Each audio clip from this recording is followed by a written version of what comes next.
अस्सलाम वालेकुम।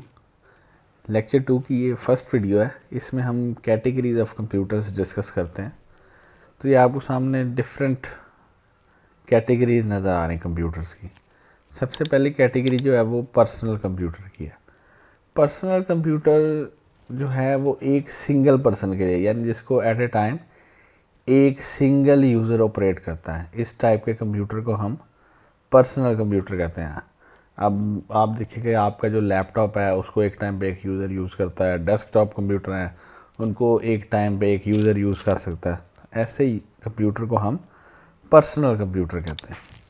तो कैटेगरी हम पहली लिख लेते हैं कि पहली कैटेगरी जो है वो पर्सनल कंप्यूटर। अच्छा, पर्सनल कंप्यूटर्स में दो मॉडल आ जाते हैं।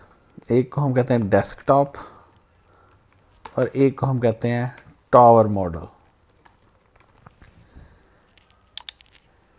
ये जो आपको नज़र आ रहा ना, ये जिसमें आपके पास जो सिस्टम यूनिट है वो वर्टिकल है, इसको हम टावर मॉडल कहते हैं। लेकिन इसके बरक्स एक मॉडल ऐसा भी है जिसमें जो सिस्टम यूनिट है वो हॉरिजेंटल टेबल पे प्लेस हम करते हैं, उस मॉडल को हम डेस्कटॉप मॉडल कहते हैं। इस तरह पर्सनल कंप्यूटर में दो पॉपुलर आर्किटेक्चर है, एक पीसी आर्किटेक्चर है और एक एप्पल आर्किटेक्चर है। पीसी आर्किटेक्चर में हमारे पास ये लैपटॉप्स आ जाते हैं जो हम यूज़ करते हैं, जैसे एचपी के, कॉम्पैक के, लिनोवो के, डेल के, सोनी के। और मैं एप्पल आर्किटेक्चर में मैकबुक आ जाती या मैक पीसी आ जाता है। ये जो आपको नज़र आ रहा है ये मैक पीसी, ये पर्सनल कंप्यूटर्स हैं। सेकंड इसमें कैटेगरी आती है मोबाइल कंप्यूटर्स की, mobile computers and mobile devices. Mobile computer भी एक पर्सनल कंप्यूटर है। अगर आप इसकी डेफिनेशन देखें तो ये पर्सनल कंप्यूटर है। लेकिन मोबाइल वर्ड का मीनिंग क्या है? मोबाइल का मीनिंग ये है कि ये पोर्टेबल है, इसको आप easily from one place to another place लेके जा सकते हैं, बैग में कैरी कर सकते हैं। इसका ये लाइट वेट है, बैटरी पावर्ड होते हैं, लेकिन इसमें सारे के सारे फंक्शंस होते हैं जो एक कंप्यूटर के हैं। सारी input devices and output devices इसमें एग्जिस्ट करती हैं।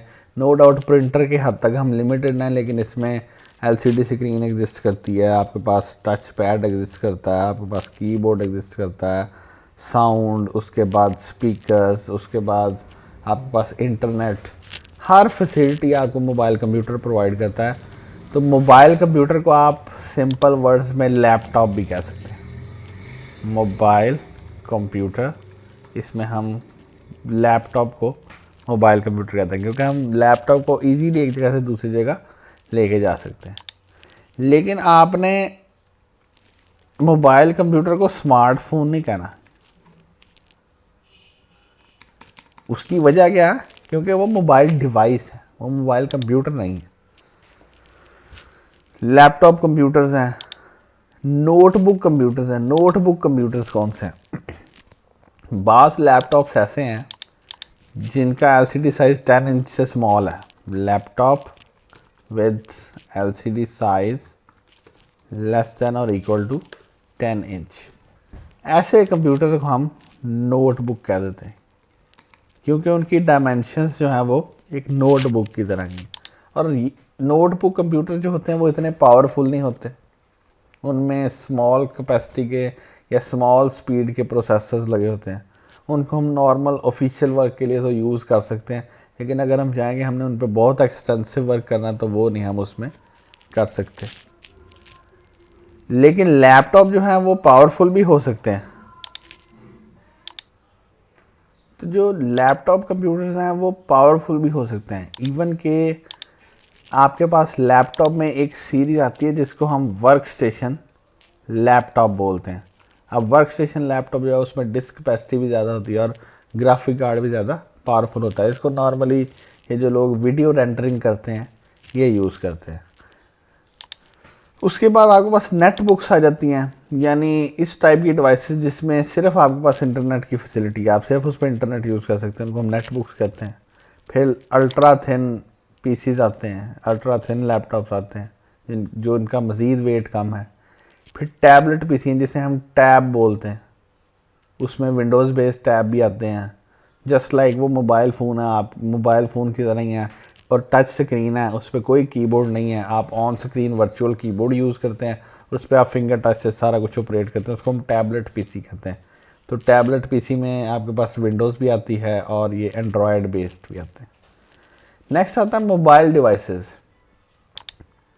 मोबाइल डिवाइसेस का मीनिंग है कि ये कंप्यूटिंग डिवाइसेस ही हैं, लेकिन आप इनको अपने हैंड में कैरी कर सकते हैं। ऐसी डिवाइसेस जिनमें कंप्यूटर्स की फैसिलिटीज़ हैं लेकिन उनका साइज़ स्मॉल है कि आप उनको हैंड में कैरी कर लें, वो मोबाइल डिवाइसेस हैं। जैसे स्मार्टफोन, आजकल के जो मोबाइल फ़ोन्स हैं उनको हम स्मार्टफोन कहते हैं। पहले मोबाइल फ़ोन का काम सिर्फ यही था कि हम उसको चार्ज करते थे, कॉल डायल करते थे और टेक्स्ट करते थे, लेकिन आज का मोबाइल फ़ोन ज़्यादा एडवांस्ड है। उसमें हम कॉल और टेक्स्ट के अलावा इंटरनेट भी यूज़ करते हैं, वॉइस मैसेजेस भी सेंड करते हैं, हम इंटरनेट को ब्राउज़ करते हैं, फिर उसके बाद हम वर्ड, एक्सेल और पावर पॉइंट के डॉक्यूमेंट क्रिएट कर सकते हैं, अपनी पिक्चर्स को एडिट कर सकते हैं, इवन के वीडियो एडिटिंग भी कर सकते हैं, उस पर सॉन्ग सुन सकते हैं, मूवीज़ डाउनलोड कर सकते हैं, गेम्स खेल सकते हैं। तो ये सारे के सारे फंक्शंस जो हैं ये कंप्यूटर्स के रिलेटेड ही हैं, तो इसलिए आज के मोबाइल फ़ोन को हम स्मार्टफोन कह देते हैं। उसके बाद सेकंड इसमें आ जाता है पीडीए। पीडीए हम कहते हैं पर्सनल डिजिटल असिस्टेंट को। पीडीए हम कहते हैं पर्सनल डिजिटल असिस्टेंट को।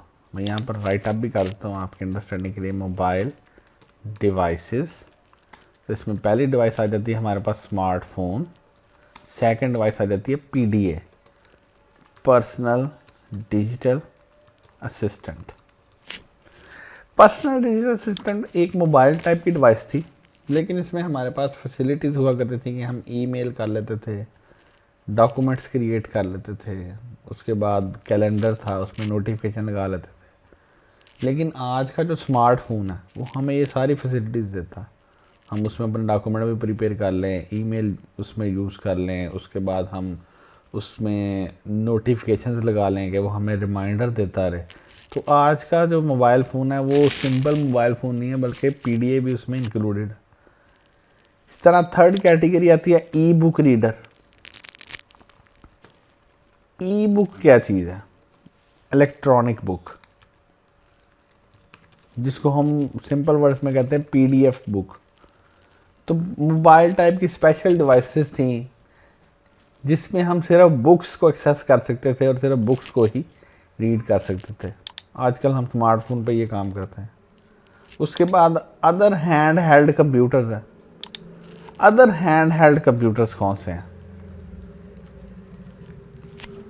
अक्सर आप लोग किसी अच्छे स्टोर की पार्किंग में जाएं जो मल्टी फ्लोर स्टोर हो, तो वहाँ पर जो पार्किंग वाले हैं वो आपको हैंड रिटर्न टोकन नहीं प्रोवाइड करते। उनके पास एक डिवाइस होती है जो इतनी कंफर्टेबल होती है कि उसको आप हैंड में कैरी कर सकते हैं। आप उस पर गाड़ी का नंबर लिखते हैं और उससे एक चालान या आप कह दें कि एक टिकट प्रिंट हो जाता है। इस टाइप के कंप्यूटर को आप हैंड हेल्ड कंप्यूटर कहते हैं, जो लेट्स सपोज हम कह दें कि पार्किंग टिकट्स जनरेट करता। इसी तरह अक्सर स्टोर्स में स्टॉक टेकिंग के लिए डिवाइसेस यूज़ होती हैं जिसको वो स्टोर में स्कैन करते जाते हैं और वो जो ऑटोमेटिकली इन्वेंट्री को काउंट करता जाता है। फिर ये मीटर रीडर जो थे, इन्होंने भी एक वक्त में ये डिवाइसेस यूज़ करना स्टार्ट की थी। खैर अब तो वो भी स्मार्टफोन यूज़ करते हैं, लेकिन पहले इसको यूज़ करते थे। तो ये एक्चुअली क्या है? हैंड हेल्ड कंप्यूटर है। फिर पोर्टेबल मीडिया प्लेयर्स हैं। पोर्टेबल मीडिया प्लेयर्स क्या हैं?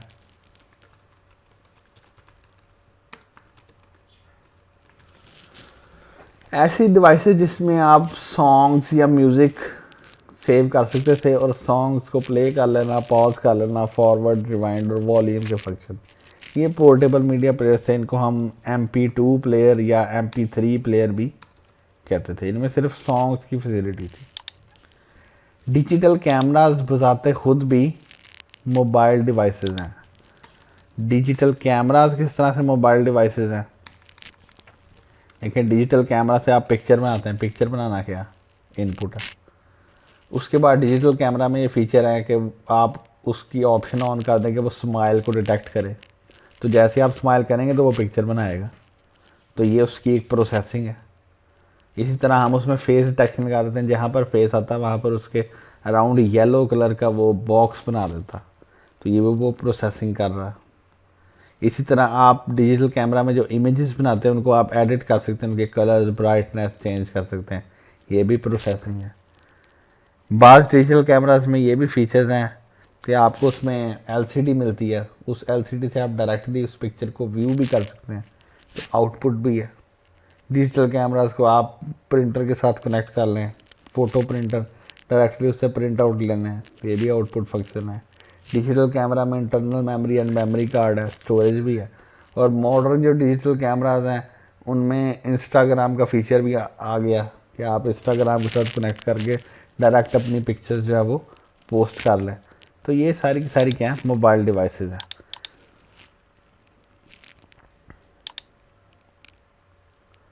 उसके बाद आते हैं गेमिंग कंसोल्स या गेम कंसोल्स।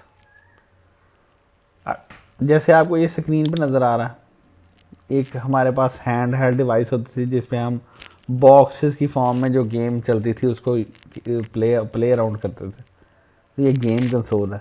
लेकिन आजकल हाँ, गेम कंसोल इससे ज़्यादा एडवांस हैं। जो आपके सामने एग्जांपल्स हैं, एक्स बॉक्स, प्ले स्टेशन, ये सारे के सारे क्या हैं, गेम कंसोल्स हैं, जिसमें हमारे पास गेम्स इंस्टॉल्ड हैं। हमारे पास रिमोट कंट्रोल हैं गेम्स खेलने के लिए, रिमोट कंट्रोल इनपुट डिवाइसेस हैं, गेम्स इंस्टॉल्ड हैं तो स्टोरेज भी है, फिर हम गेम खेलते हैं तो प्रोसेसिंग भी होती है, साथ ही हम उसको स्क्रीन पे कनेक्ट कर लेते हैं तो हमें आउटपुट भी नज़र आती है। तो गेम कंसोल्स भी एक टाइप के कंप्यूटर्स ही हैं। नेक्स्ट हमारे पास आते हैं सर्वर कंप्यूटर्स। अक्सर हमने ये टर्म सुनी है, सर्वर। सर्वर का वर्ड बना सर्विस से, जो आपको सर्व करता है, यानी ऐसा कंप्यूटर जिसको आप रिक्वेस्ट करते हैं, वो आपकी रिक्वेस्ट को रिसीव करता है और उसके बाद उस रिक्वेस्ट के लिहाज से आपको सर्व करता है, यानी अपना रिस्पॉन्स प्रोवाइड करता है, या तो किसी चीज़ की एक्सेस देता है या डिनाई कर देता है। जैसे हम इंटरनेट पर लिखते हैं facebook.com, तो हमारे सामने फेसबुक का मेन पेज आ जाता है।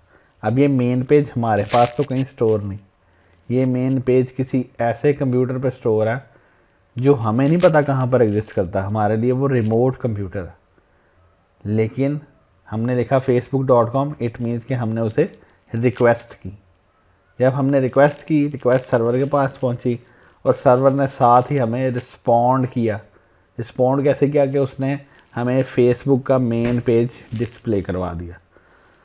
अब सर्वर कंप्यूटर जो है ये मल्टी यूज़र कंप्यूटर है, यानी सर्वर को कभी भी सिंगल यूज़र यूज़ नहीं करता, उसको मल्टीपल यूज़र्स यूज़ करते हैं at a single time.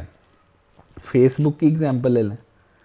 Facebook की जो एप्लीकेशन है, जैसे हमने पहले डिस्कस किया था कि फेसबुक बताते खुद एक वेब एप्लीकेशन है। फेसबुक की वेब एप्लीकेशन हमारे पास नहीं स्टोर हमारे कंप्यूटर में,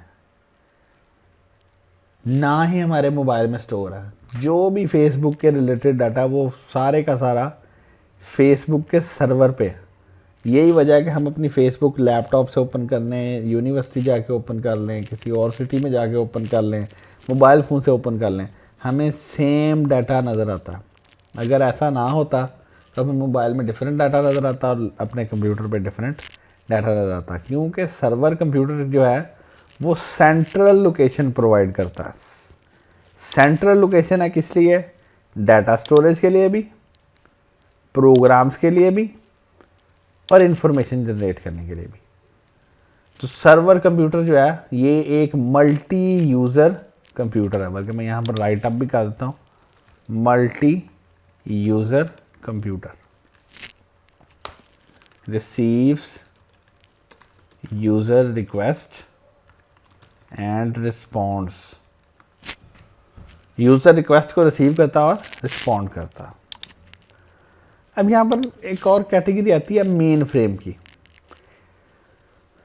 आजकल हम लोग सर्वर और main frame terms interchangeably use कर लेते हैं, लेकिन मेन फ्रेम कंप्यूटर जो हैं ये लार्ज कंप्यूटर्स हैं, एक्सपेंसिव हैं।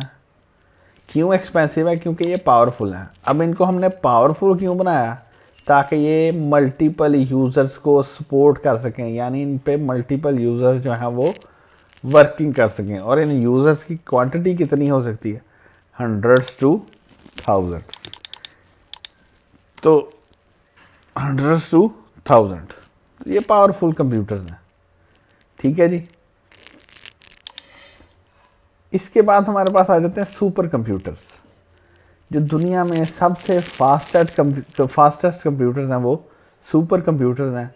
और सुपर कंप्यूटर्स जो हैं ये किसी एक रूम में या किसी एक टेबल पे नहीं आ सकते, बल्कि इनका साइज़ बहुत लार्ज है। हो सकता है सुपर कंप्यूटर को आपको रखने के लिए एक पूरी फ्लोर बिल्डिंग का चाहिए हो। तो सुपर कंप्यूटर जो है वो ज़्यादातर हम साइंटिफिक पर्पज़ के लिए यूज़ कर सकते हैं, जिसमें कम्प्लेक्स टास्क हैं, एनालिटिकल टास्क हैं, उनको परफॉर्म करने के लिए हम सुपर कंप्यूटर्स को यूज़ करते हैं। नेक्स्ट हमारे पास कैटेगरी आती है एम्बेडेड कंप्यूटर्स की। आपने एक बात याद रखनी कि जो एम्बेडेड कंप्यूटर्स हैं वो स्पेशल पर्पज़ हैं। एम्बेडेड कंप्यूटर्स जो हैं वो स्पेशल पर्पज़ है।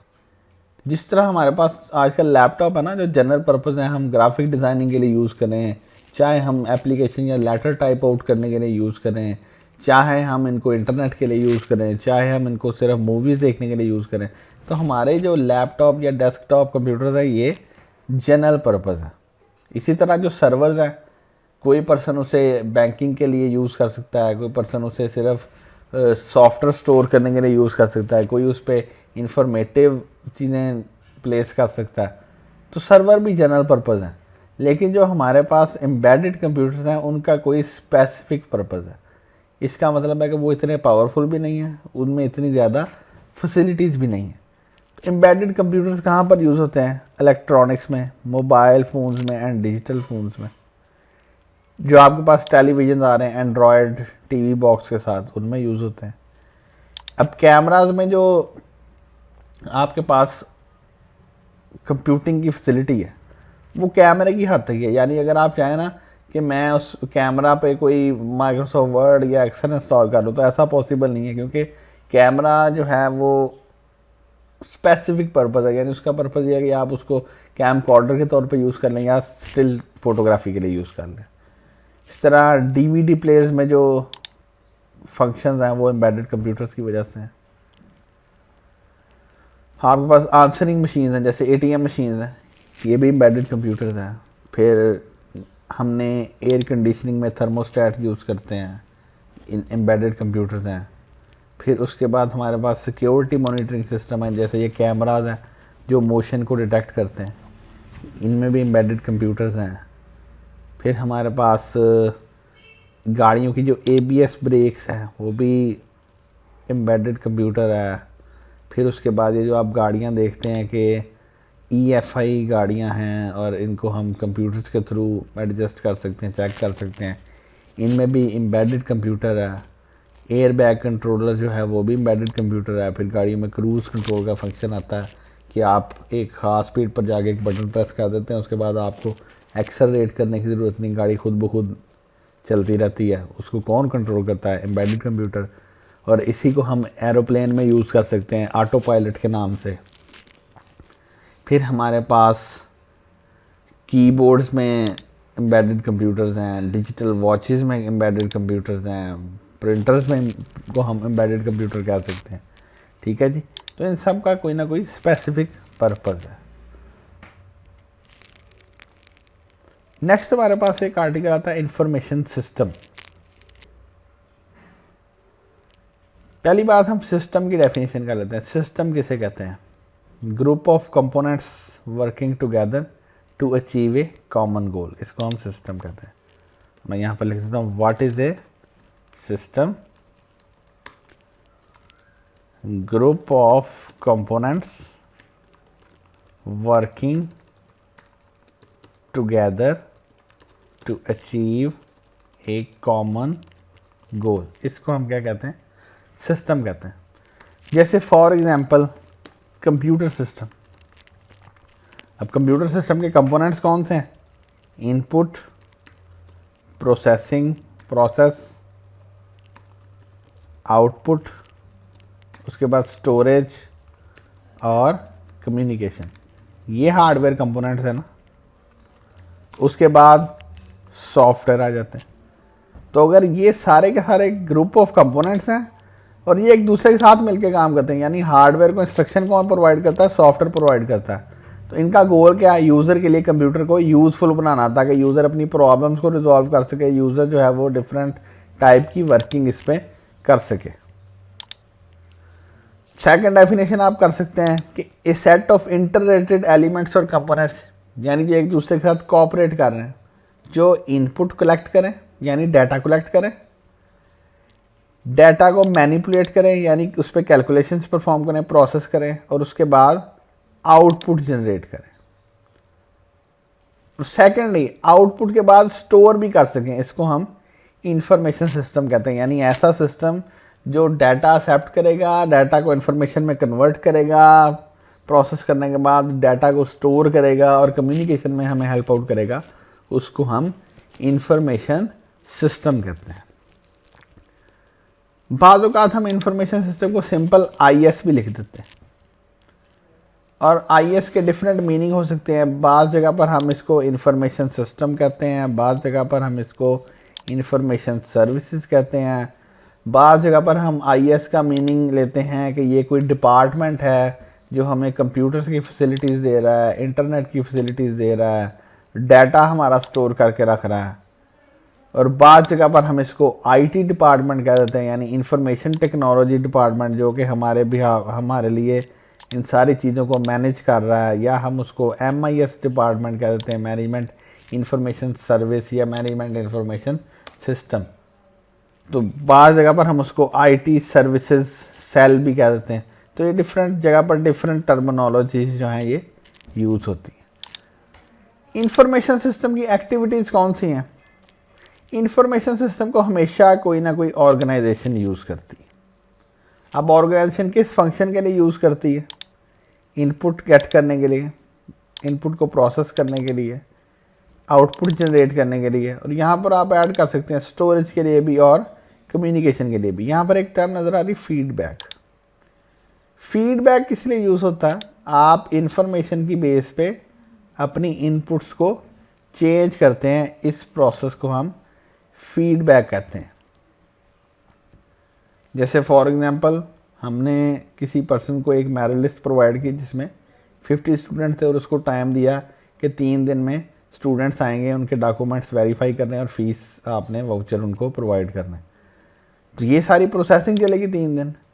3 दिन के बाद हमारे पास एक लिस्ट बन जाएगी कि 50 स्टूडेंट में से लेट्स सपोज 20 या 25 या 30 स्टूडेंट्स ने फ़ीस पे कर दी।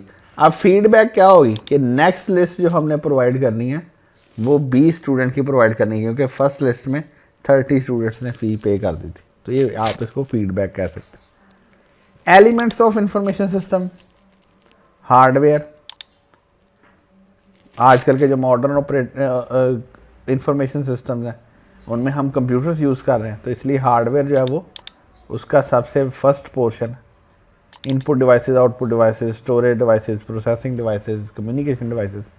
सेकंड सॉफ्टवेयर, विंडोज़ है, लाइनक्स ऑपरेटिंग सिस्टम है, ड्राइवर्स है। उसके बाद कस्टमाइज सॉफ्टवेयर आ सकते हैं, इसमें जनरल पर्पस सॉफ्टवेयर आ सकते हैं। फिर डाटा है, रॉ फैक्ट्स एंड फिगर्स, जिसको हमने प्रोसेस करना है। फिर पीपल है, लोगों का क्या काम है? कंप्यूटर को यूज़ कौन करेगा? इंसान यूज़ करेंगे।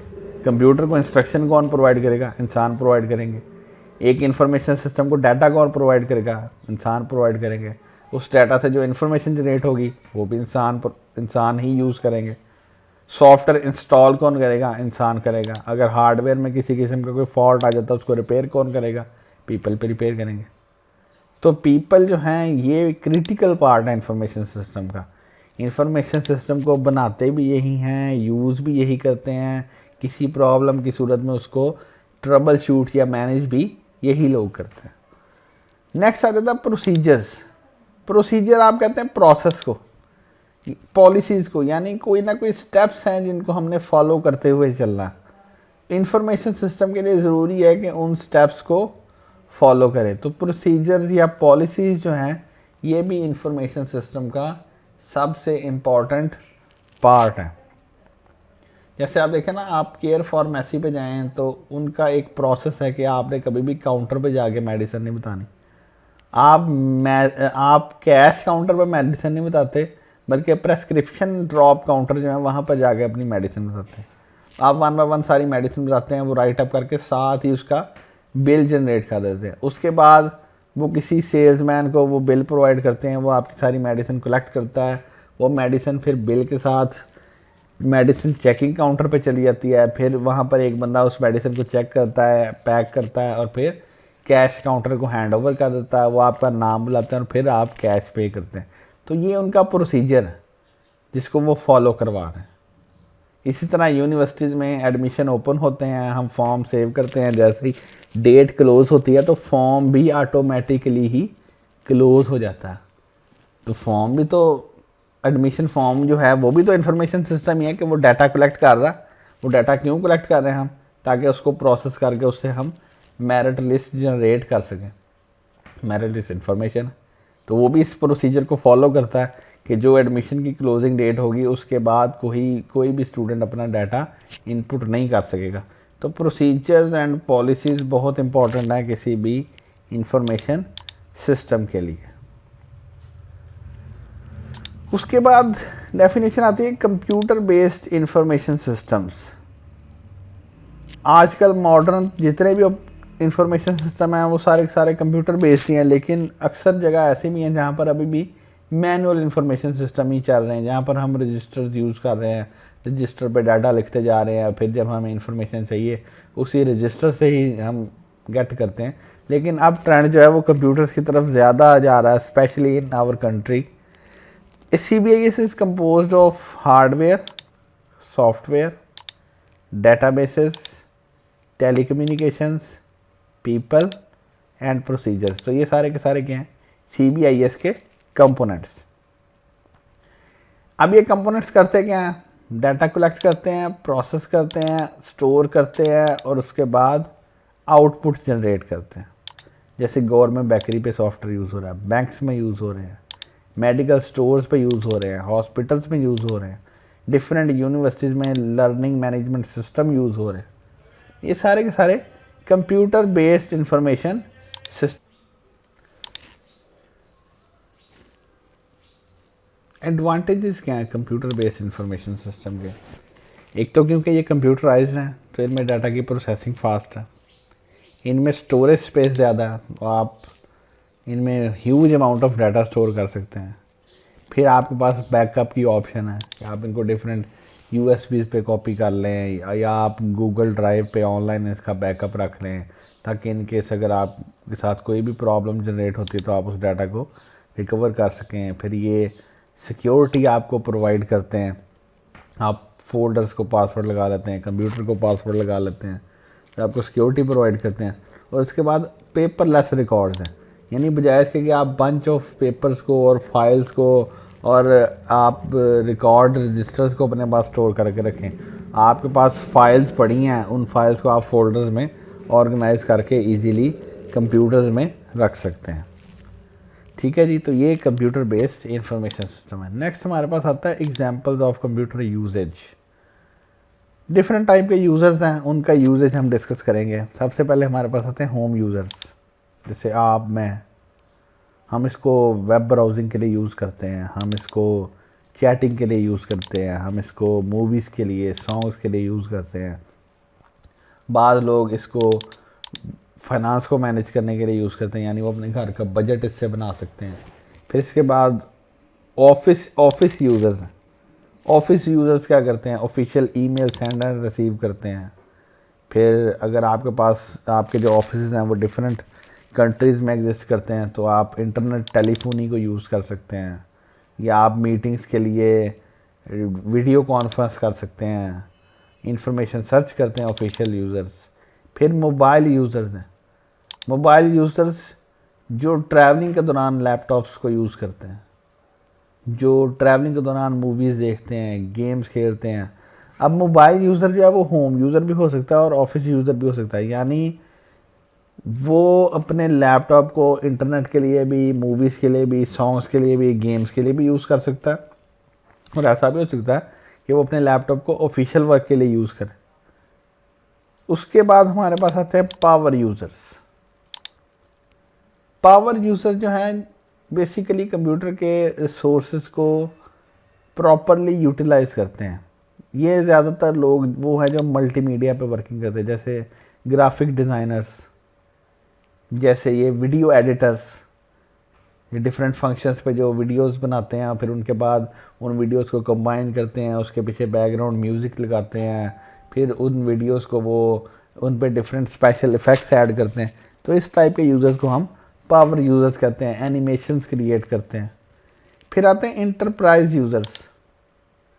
इंटरप्राइज यूज़र जो हैं किसी भी कंपनी के जो ओनर्स हैं या किसी भी कंपनी के जो सीईओज़ हैं, उनको हम इंटरप्राइज यूज़र्स कह देते हैं, जिन्होंने डिफरेंट फाइनेंशियल रिपोर्ट्स देखनी है, जिन्होंने एम्प्लॉयज़ की परफॉर्मेंस देखनी है, जिन्होंने ये देखना है कि हमारी कंपनी में हमें प्रॉफिट हो रहा है, लॉस हो रहा है। इन टाइप के यूज़र को आप इंटरप्राइज यूज़र्स कहते हैं। जैसे एफबीआर देख लें कि कितने लोगों ने टैक्स प्रोवाइड करना था, कितने लोगों ने टैक्स प्रोवाइड कर दिया, कितने लोगों का टैक्स रिमेनिंग है, ये इंटरप्राइज यूज़र है। नेक्स्ट हमारे पास आता है computer application in society. Education में हम यूज़ करते हैं। इस स्लाइड्स के लिए मैं पावर पॉइंट यूज़ कर रहा हूँ, मैं वीडियो रिकॉर्ड करने के लिए इस टाइम पे कोई सॉफ्टवेयर यूज़ कर रहा हूँ। आप लोग इन वीडियोस को डाउनलोड करेंगे, इनको वीडियोस को देखेंगे, उसके लिए आप कोई कंप्यूटिंग डिवाइस या कंप्यूटर यूज़ करेंगे। इसी तरह हम प्रोजेक्टर यूज़ करते हैं, इंटरनेट से डिफरेंट स्लाइड्स या डिफरेंट मटेरियल या असाइनमेंट्स सर्च करते हैं। एजुकेशन में ये इसका यूज़ है। उसके बाद हम लर्निंग मैनेजमेंट सिस्टम को यूज़ कर रहे हैं। आप अपने ऑनलाइन रिज़ल्ट चेक कर सकते हैं। एज ए टीचर मैं आपके रिज़ल्ट्स ऑनलाइन प्लेस करता हूँ। हम ऑनलाइन कोर्सेज कर सकते हैं, जैसे यूडेमी से, EDX से, कोर्सेरा से, यहाँ से हम ऑनलाइन कोर्सेज कर सकते हैं। तो कंप्यूटर की एप्लीकेशन एजुकेशन में। फाइनेंस में क्या एप्लीकेशन हैं? Banking sector, online currency exchange, उसके बाद e-commerce, online trading, FBR, mobile banking, ये सारे के सारे फाइनेंस से रिलेटेड है। गवर्नमेंट में कहाँ कहाँ कंप्यूटर यूज़ हो रहा है? FBR में यूज़ हो रहा है। मैं आपकी कंट्री की ही बात करूँगा। गवर्नमेंट में कंप्यूटर का यूज़ कहाँ कहाँ है? FBR में यूज़ हो रहा है। फिर MTMIS है, इसमें आपको सारी व्हीकल की डिटेल्स मिल जाती हैं कि एक गाड़ी जो है उसका इंजन नंबर क्या है, उसका चेसिस नंबर क्या है, वो गाड़ी किस पर्सन के नेम पे है, उसका टोकन टैक्स पेड है या नहीं, यहाँ पर यूज़ हो रहा है। उसके बाद कंप्यूटर में आप देख लें कि सिटीज़न पोर्टल है।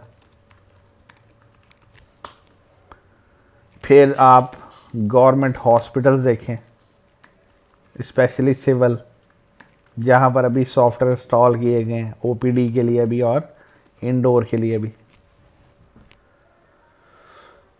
तो इस तरह से गवर्नमेंट में भी डिफरेंट जगह पर कंप्यूटर्स यूज़ हो रहे हैं। हेल्थ केयर मैंने आपको पहले बता दिया, हॉस्पिटल्स में यूज़ हो रहा।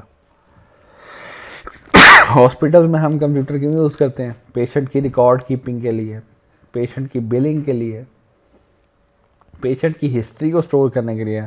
बल्कि अब एक नया ट्रेंड ये है कि जो डॉक्टर्स हैं ना, जो क्लिनिक करते हैं प्राइवेट क्लिनिक, वो भी सॉफ्टवेयर यूज़ करते हैं।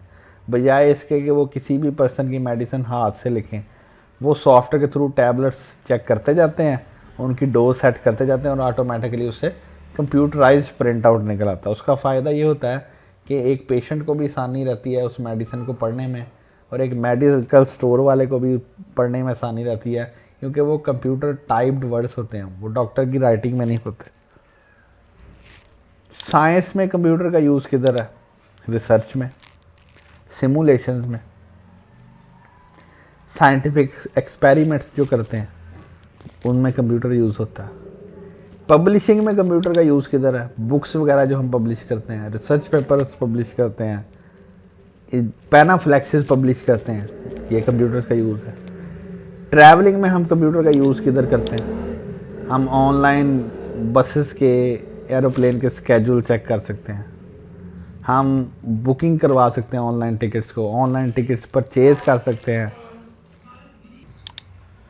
और ट्रैवलिंग में क्या यूज़ है?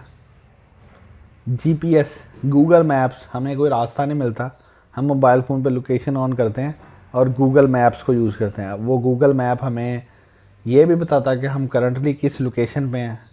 उसके बाद उसमें हमें डिफरेंट प्लेसेस भी नज़र आ रही हैं, डिफरेंट रोड्स के नेम नज़र आ रहे हैं, कोई इंपॉर्टेंट बिल्डिंग है, कोई रेस्टोरेंट है, उस सब की डिटेल्स हमें नज़र आ रही हैं।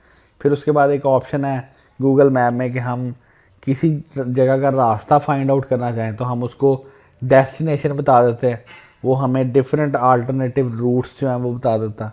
और साथ ये भी बताता है कि किस रास्ते की लेंथ क्या है, कितने किलोमीटर का रास्ता है, कितना टाइम लगेगा, किस पे ट्रैफिक ज़्यादा है, किस पे ट्रैफिक कम है। इसके अलावा आप उसमें ये ऑप्शन ऑन कर सकते हैं कि आप ट्रैवलिंग कर रहे हैं, आप बार बार मोबाइल तो नहीं देख सकते, आप उसमें वॉइस ऑप्शन ऑन कर दें तो जैसे ही आप मूव करते जाएंगे साथ ही गूगल असिस्टेंट आपको बताता जाएगा कि कितने किलोमीटर के बाद आपने राइट टर्न लेना है या लेफ़्ट टर्न लेना है। तो साथ ही गूगल असिस्टेंट आपको गाइड करता रहेगा, आप उसकी वॉइस को सुने और फिर उस पर वर्कआउट करें। तो ये ट्रैवलिंग में इसका यूज़ है। मैन्युफैक्चरिंग में क्या यूज़ है? मैन्युफैक्चरिंग में दो इम्पॉर्टेंट यूजेज हैं और मैं यहाँ पर लिखता हूँ मैन्युफैक्चरिंग। दो टर्म्स इसमें यूज़ होती हैं, CAD एंड CAM। CAD का मतलब है कंप्यूटर एडेड डिज़ाइन। अक्सर आपने टर्म सुनी होगी ऑटोकैड। ऑटोकैड को ऑटोकैड क्यों कहते हैं? क्योंकि वो एक सॉफ्टवेयर है जो कि कंप्यूटर एडेड डिज़ाइन को सपोर्ट करता है। यानी बजाय इसके कि हम हाथों से किसी बिल्डिंग का स्केच बनाएं, हम हैंड से किसी गाड़ी की लेआउट बनाएं, हम क्यों ना कंप्यूटर सॉफ्टवेयर को यूज़ करें और उस सॉफ्टवेयर को यूज़ करते हुए उस घर का आर्किटेक्चर डिज़ाइन करें या किसी बिल्डिंग का आर्किटेक्चर डिज़ाइन करें। तो इस टर्म को हम कहते हैं कंप्यूटर एडेड डिज़ाइन।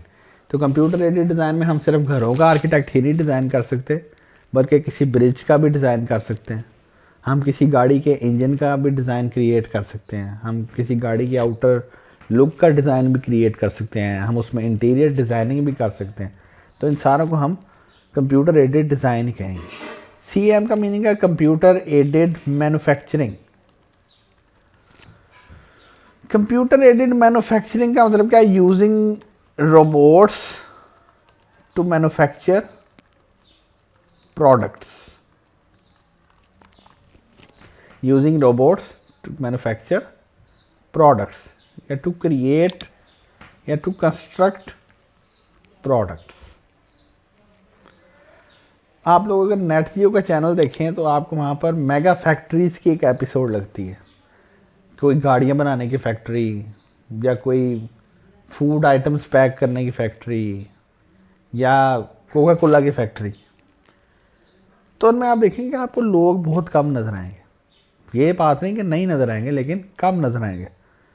उसकी वजह क्या है कि अब हमने मैन्युफैक्चरिंग को कंप्यूटर एडेड मैन्युफैक्चरिंग में चेंज कर दिया कि यानी कि बजाय इसके कि लोग खुद से चीज़ें डेवलप करें, हमने रोबोट्स को इंस्ट्रक्शन प्रोवाइड कर दी कि वो रोबोट्स हमारी इंस्ट्रक्शन को फॉलो करते जाएं और चीज़ों को मैन्युफैक्चर करते जाएं।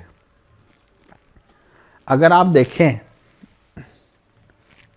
तो जो रोबोट्स हैं वो एक तो इंसान से ज़्यादा क्विकली वर्किंग करते हैं,